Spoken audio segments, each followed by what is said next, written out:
Olá, boa tarde, seja muito bem-vindo. Nós estamos ao vivo, agora são 15 horas e 30 minutos pontualmente pelo horário de Brasília. Eu sou o Kleber Werneck e a partir de agora você confere comigo as principais notícias nesta edição da tarde do Redação HIT. E olha, a gente vai começar essa edição com um alerta. Fique atento porque a Receita Federal deve divulgar as regras para a entrega do Imposto de Renda 2025 ainda nesta semana. Por isso, é bom os contribuintes já organizarem aí os documentos para evitar atrasos. A Receita Federal deve divulgar as regras do Imposto de Renda 2025 ainda essa semana. O prazo de entrega das declarações é do dia 17 de março até o dia 30 de maio, mesmo esperando a publicação da Instrução Normativa do Imposto de Renda 2025 no Diário Oficial da União, que vai trazer as mudanças deste ano assim.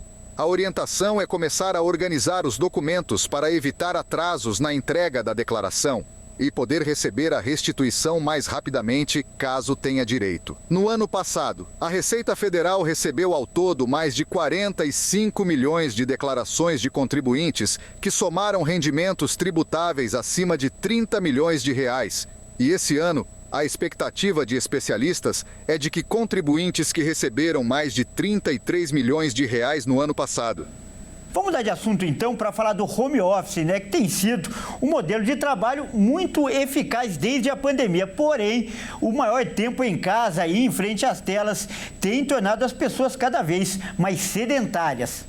O modelo de trabalho home office está chegando ao fim. Uma plataforma de contratação global realizou um estudo e revelou que desde a pandemia mais de 90% das empresas adotaram o modelo híbrido de trabalho. E atualmente 51% das organizações operam presencialmente, enquanto 45% adotam o formato híbrido. E esse modelo de trabalho tem suas vantagens e desvantagens. Em casa, o colaborador está no seu conforto e mais perto de sua família, além de não ter que gastar tempo no transporte público, criando assim um ambiente de trabalho menos estressante. Porém, a prática de atividade física no tempo livre diminuiu. Isso porque o home office reduziu a interação humana e fez com que a população aumentasse o tempo em frente às telas, tanto como forma de trabalho remoto, como em lazer. Como resultado, a falta de exercícios físicos aumentou na população para 48,2% e a inatividade completa subiu para 15,8%, o que pode se tornar um grande perigo, já que a redução da atividade física e o aumento do sedentarismo aumentam as chances de mortes prematuras e evitáveis. Olha, e ainda falando de economia, a venda de veículos 0 quilômetro teve um crescimento de 12% em fevereiro deste ano. O número de unidades vendidas ultrapassou 180 mil. Este é o melhor resultado já registrado desde 2020. Vamos conferir. Os dados foram divulgados pela Federação Nacional da Distribuição de Veículos Automotores, a FenaBrave, e apontam que as vendas de veículos novos no Brasil tiveram um aumento de 12% em fevereiro deste ano. Em comparação com o ano passado, as vendas tiveram um crescimento anual de 14,2%. De acordo com o levantamento, os emplacamentos de carros, veículos comerciais leves, caminhões e ônibus totalizaram 184.964 unidades no mês passado. Segundo a FenaBrave, este resultado é o melhor para o mês de fevereiro desde o ano de 2020. Na época, foram registrados 200.997 emplacamentos de automóveis.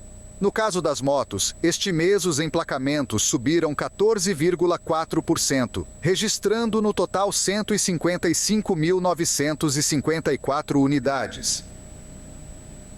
Bom, e agora é hora da gente fazer um giro pelo país com os nossos repórteres para saber o que é notícia hoje, nesta segunda-feira. Olha só, a gente começa, com o Rio de Janeiro. Olha só esse número. A cada 4 acidentes de trânsito registrados no Rio de Janeiro, 3 envolvem motos. Os dados foram divulgados pelo Corpo de Bombeiros, mas quem vai contar para a gente os detalhes aí dessa estatística é o repórter Anderson Nascimento. Dados obtidos através da Lei de Acesso à Informação revelam que a cada 4 ocorrências de trânsito atendidas pela corporação do ano passado, na cidade do Rio de Janeiro, 3 envolviam motos, um equivalente a um acidente com uma motocicleta a cada 25 minutos. Esse veículo representa 16% do total da frota que circula pela cidade. Isso mostra o quanto esse tráfego sobre 2 rodas está vulnerável. Dados da Rede Municipal de Saúde do Rio também alertam para a escalada de atendimentos em ocorrências com moto. Foram mais de 19 mil em 2024, um acréscimo de 32% em relação a 2023.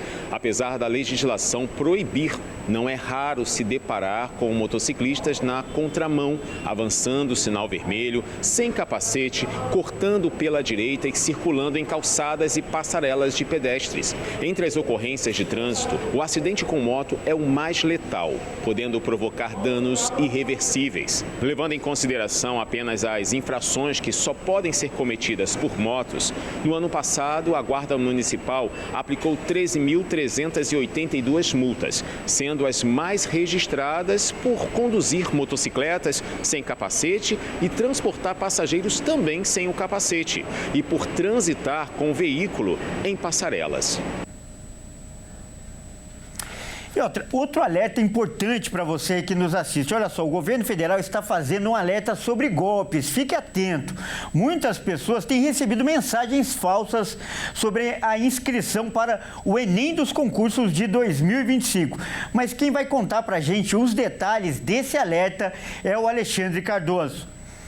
O Ministério da Gestão publicou no último domingo em suas redes sociais um alerta, informando que as inscrições para o novo concurso público nacional unificado ainda não estão abertas. A publicação afirma que, infelizmente, golpistas estão tentando enganar as pessoas com informações falsas sobre a abertura das inscrições. Eles usam um site falso que imita a página oficial do concurso e pedem para preencher um formulário com dados pessoais. Porém, se trata de um golpe. A segunda edição do chamado Enem dos concursos ainda não tem data. A publicação ainda reforça a importância da verificação de autenticidade das informações e que qualquer novidade sobre o CNU 2025 serão divulgadas pelos canais oficiais do governo. A primeira edição aconteceu em agosto do ano passado e foi o maior concurso do país em número de inscritos. Mais de 2 milhões de pessoas se inscreveram para concorrer a mais de 6 mil vagas em 21 órgãos públicos. Os candidatos fazem uma única prova e podem concorrer a diversas vagas no serviço público dentro de uma área de atuação, como se fizessem vários concursos de uma vez só. Vamos ver agora uma imagem impressionante, um vídeo, registrou um momento em que um raio caiu em um edifício em Santa Catarina. Esse edifício, aliás, é o 4º mais alto do país e fica em Balneário Camboriú. Vamos ver agora os detalhes dessa história e esse vídeo impressionante com a Michele Veiga.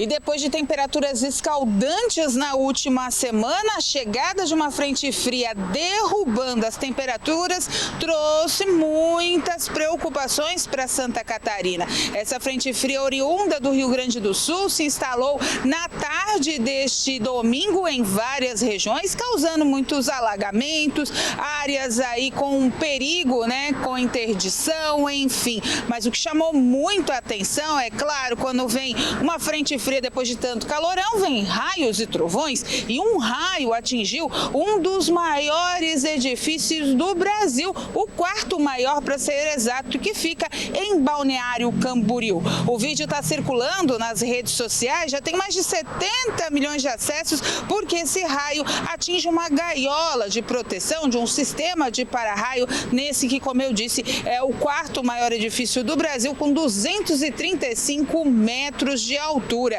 De acordo com as centrais elétricas de Santa Catarina, a Celesc, a área onde o raio acabou atingindo, acabou tendo a parte de distribuição danificada, voltando à normalidade somente na manhã desta segunda-feira. Balneário Camboriú, como a gente sempre frisa aqui, é o local hoje de maior circulação de turistas do Brasil, uma das maiores aqui do sul de Santa Catarina, uma das maiores do Brasil, atraindo turistas internacionais internacionais e, é claro, nesses super condomínios de luxo, super prédios altos, arranha-céus, estão também vindo muitas personalidades de fora e comprando, né, os seus imóveis na localidade, por isso a área chama tanta atenção.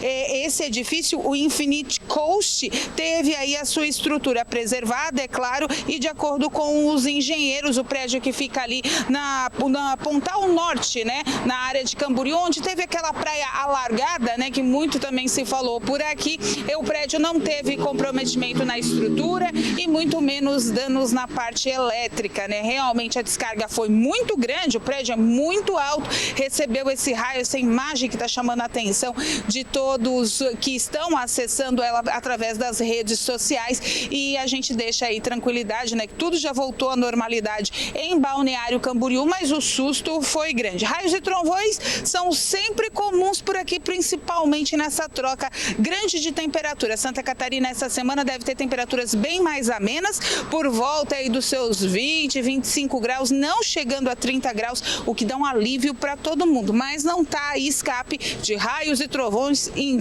todas as localidades do estado. Olha, a Michele falou em susto, nós vamos contar agora uma história de outro susto, né, que uma família passou. Isso porque policiais rodoviários salvaram a vida de um bebê que havia sido picado por um escorpião. O caso aconteceu em uma fazenda no interior do Mato Grosso do Sul. E a rapidez para chegar ao hospital foi fundamental para que essa história acabasse com um final feliz. Quem vai trazer essas informações agora é a repórter Fabiane Dorta. O caso aconteceu em Paranaíba, cidade do interior aqui de Mato Grosso do Sul. Um casal chegou desesperado à base da Polícia Militar Rodoviária, que fica na MS 240, com a criança no colo. A família mora em uma fazenda que fica a pelo menos 40 quilômetros dessa base. O menino foi picado por um escorpião na propriedade, mas como tinham se mudado há pouco tempo ali para aquela região, os pais não sabiam qual era o hospital mais próximo e nem como chegar lá. Os policiais, então, ajudaram estabilizando o bebê, oferecendo ali os primeiros socorros e acompanharam a família até o hospital. O menino estava com febre, vômito e suando bastante. Com a ajuda dos policiais, ele chegou na unidade de saúde em minutos, que foram essenciais para que a vida dele fosse salva.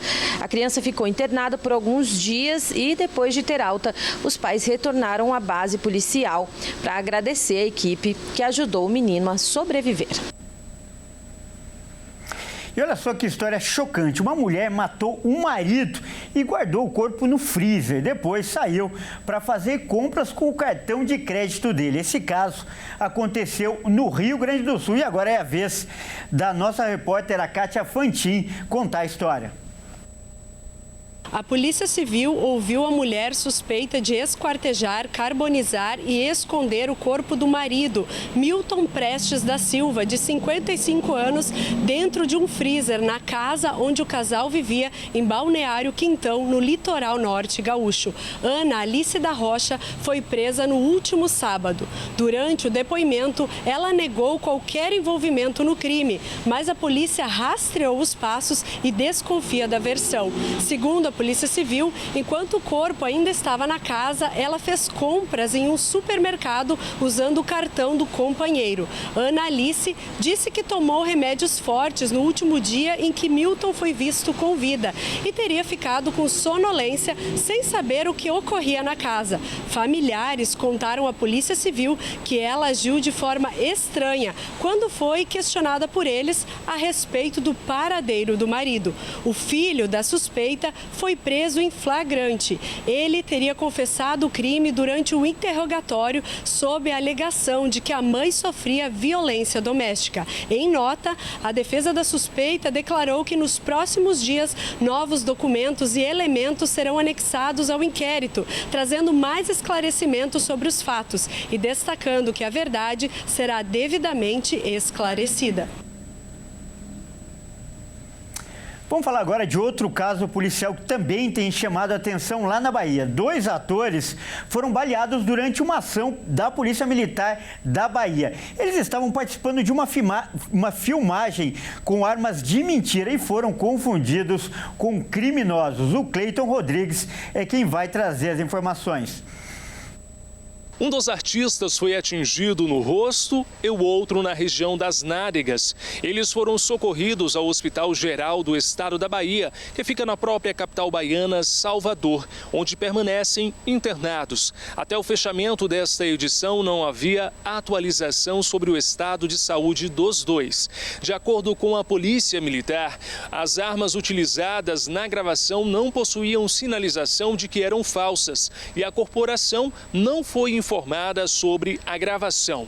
As armas, de acordo com a polícia, precisavam ter as pontas em coloração laranja, como é indicado pela legislação federal, por se tratar de réplicas. A Polícia Militar da Bahia informou, por meio de nota, de que os agentes da 58ª Companhia Independente da Polícia Militar da Bahia, em Salvador, foram acionados para dar apoio a uma equipe do SAMU que atuava no mesmo bairro onde as gravações estavam acontecendo. No momento em que eles chegaram ao local, se depararam com cerca de 10 homens armados e, com isso, os agentes acabaram disparando contra o grupo que estava se aproximando. Durante essa ação, os policiais chegaram até um desses componentes da equipe de gravação, que revelou aos policiais que se tratava apenas de uma gravação de filme. De acordo com a polícia, durante essa ação foram apreendidas 25 réplicas de armas, como pistolas, submetralhadoras, fuzis e carregadores, além de um rádio comunicador. Todo o material era utilizado na gravação. Nas redes sociais, o diretor do filme, Rodrigo Batista, que é responsável também pelo grupo Fatos de Favela, explicou a situação. Conforme ele, os policiais chegaram ao local logo depois deles terem retirado os banners que indicavam que ali estava acontecendo a gravação de um filme. Ainda de acordo com o diretor, nesse momento os policiais chegaram. Ele ainda disse, por meio das redes sociais, que não estava ali, abre aspas, para julgar os atores e os policiais. Segundo ele, os policiais não tiveram culpa, foi um desacerto que aconteceu devido a toda essa situação. Como eu disse, até o momento não há informações atualizadas sobre o estado de saúde dos 2 atores. Vamos mudar de assunto agora para falar de saúde. Olha só, o Brasil ultrapassou a marca de 500 mil de casos de dengue, neste ano. A maioria dos casos foi registrada entre as mulheres. Vamos acompanhar. De janeiro a março deste ano, o Brasil registrou 502.317 casos prováveis de dengue. Durante o período, foram confirmadas 235 mortes pela doença, enquanto outros 491 óbitos permanecem em investigação. Os dados são do painel de monitoramento das arboviroses, do Ministério da Saúde. O coeficiente de incidência no país, neste momento, é de 236 casos de dengue para cada 100 mil habitantes. De acordo com a Plataforma da Saúde, 55% dos casos prováveis de dengue registrados este ano foram entre mulheres e 45% entre homens. As faixas etárias que mais concentram casos são de 20 a 49 anos. São Paulo lidera o ranking de estados, com mais de 291 mil casos prováveis. Em seguida estão Minas Gerais, com 57 mil, e Paraná, com 31 mil casos. Em relação ao coeficiente de incidência, o Acre aparece em primeiro lugar, com 760 casos para cada 100 mil habitantes, seguido por São Paulo, com 633 casos. Bom, e agora é hora da gente falar de esportes aqui no Redação Hit. E quem traz as informações, como sempre, é o Caio. Por favor, Caio, chegue em nosso estúdio. Seja bem-vindo. Boa semana e boa tarde para você. Boa tarde, obrigado. E olha só, a gente vai ter muita coisa legal, né, para falar hoje aqui de esportes, mas a gente vai começar com uma imagem forte que aconteceu no atletismo, porque o esporte também tem dessas coisas, não é, Caio? Exatamente, Kleber. Mais uma vez, boa tarde a você, boa tarde a todos que nos assistem. Bom, numa prova de corrida, uma atleta da Holanda acabou desequilibrando e caiu. Na queda, ela bateu a cabeça e desmaiou. Vamos ver. Malren Koster protagonizou uma cena assustadora no último domingo, durante a final feminina dos 3.000 metros no Campeonato Europeu Indoor de Atletismo. A corredora holandesa acabou tropeçando em uma adversária e caiu batendo a cabeça no chão. No mesmo momento, ela desmaiou. Quando a equipe médica chegou para atendê-la, perceberam que ela continuava desacordada e Malren foi tirada da pista ainda inconsciente, o que gerou uma comoção maior pela situação. Depois de algumas horas do incidente, a Federação de Atletismo da Holanda emitiu uma nota afirmando que a holandesa havia retomado a consciência e sido hospitalizada. A prova foi retomada após a retirada de Malren da pista, e a irlandesa Sarah Healy ganhou a medalha de ouro. Felizmente, aí, como a gente viu na reportagem, ela tá bem, né? Vamos mudar de assunto para falar de futebol e lembrar que ontem teve o clássico Corinthians e Santos. O Timão venceu, né, Caio? O palpite do Caio foi certo aí na sexta-feira. Mas a notícia não foi de um jogador que estava dentro de campo, mas um jogador que estava fora, né, Caio? Exatamente, Kleber. Bom, no principal jogo do ano do Santos até aqui, Neymar foi poupado e nem sequer jogou a semifinal. E olha só, um dos motivos pode ter sido a seleção brasileira. Vamos ver. Neymar foi poupado no jogo mais importante do Santos em 2025. O clube não confirmou lesão do jogador e o camisa 10 do Peixe sentiu um incômodo na coxa esquerda na partida contra o Red Bull Bragantino. Antes do clássico contra o Corinthians, Neymar passou por uma avaliação de 14 minutos no hotel e foi preservado pelo risco do incômodo se transformar em uma lesão mais séria. Em caso de lesão, Neymar não ficaria afastado apenas do Santos, como também seria cortado da lista de convocados da seleção brasileira. E Neymar está na lista de Dorival Júnior pela primeira vez desde outubro de 2023. O histórico de lesões do craque também foi um fator importante na decisão de poupá-lo. Mesmo sabendo que não seria utilizado em campo, Neymar ficou no banco de reservas a pedido do técnico Pedro Caixinha. Após a derrota por 2-1, o camisa 10 postou uma foto nas redes sociais, explicando a sua ausência em campo e afirmando o seu desejo de ter jogado. O presidente do Santos, Marcelo Teixeira, também se pronunciou e defendeu o jogador. O presidente comparou a situação com a final do Campeonato Brasileiro de 2002, também contra o Corinthians. Na época, o meia Diego entrou em campo mesmo sem condições de jogo e precisou ser substituído após 2 minutos. Neymar vai se reapresentar ao Santos durante a semana e passará por novas avaliações até o dia de se apresentar à seleção brasileira, que enfrenta a Colômbia no dia 20 e a Argentina no dia 25. Agora o Peixe se prepara para a estreia no Brasileirão no dia 30 de março contra o Vasco, lá no Rio de Janeiro. Bom, e se ontem o Corinthians, né, Caio, garantiu a vaga, hoje sai o segundo finalista do Paulistão. Conta pra gente, Caio. Isso aí, hoje é dia de clássico, Kleber. Bom, nessa noite, Palmeiras e São Paulo definem quem vai ser o adversário do Timão na grande final do Paulistão. E ainda pode pintar a estreia do Vitor Roque no ataque do Palmeiras. Vamos ver. Palmeiras e São Paulo se enfrentam às 21h35 pela semifinal do Campeonato Paulista no Allianz Parque. O Verdão chegou com tranquilidade na semifinal após vencer o São Bernardo por 3-0 fora de casa. O Verdão vai contar com o estádio cheio e a torcida empolgada após finalmente ter um camisa 9, o recém-contratado Vitor Roque. Caso o Alviverde vença e vá à final, será a 6ª decisão consecutiva do time no Paulistão. Já o tricolor teve mais dificuldades para conseguir a vaga. O São Paulo enfrentou o Novo Horizontino no Morumbis e não conseguiu se impor. Mas graças a uma ótima jogada de Oscar e Lucas Moura, chegou ao gol que o garantiu na semifinal. O tricolor paulista tenta voltar à decisão do Paulistão depois de 3 anos. Para o jogo de hoje, Abel Ferreira vai poder contar com alguns reforços. Gustavo Gomes e Piquerez se recuperaram de lesões e devem começar como titulares. E o grande reforço da temporada, Vitor Roque, participou de todos os treinos da semana e pode vir a ser titular. O São Paulo deve vir a campo sem muitas mudanças. Zubeldia mudou o esquema tático para ter mais segurança defensiva e deve repetir a formação contra o Palmeiras. O São Paulo deve entrar em campo exatamente com os mesmos jogadores que venceram o Novo Horizontino. Tá certo, então, e rapidinho, o Caio, palpite para hoje. Acho que vai ser um jogo um pouco truncado, mas aí o Palmeiras ganha, 2-1 pro Palmeiras. Eu acho que vai empatar e a decisão vai ser nos pênaltis, aí pode dar qualquer um. Caio, mais uma vez, muito obrigado pela sua participação e até amanhã. Um grande abraço, Kleber, até amanhã. Bom, é isso aí, essa edição fica por aqui, eu agradeço demais pela sua companhia. Você que não é de São Paulo, não nos acompanha pela Rede TV, fique agora com a sua programação local. Ótima tarde e até mais. Tchau.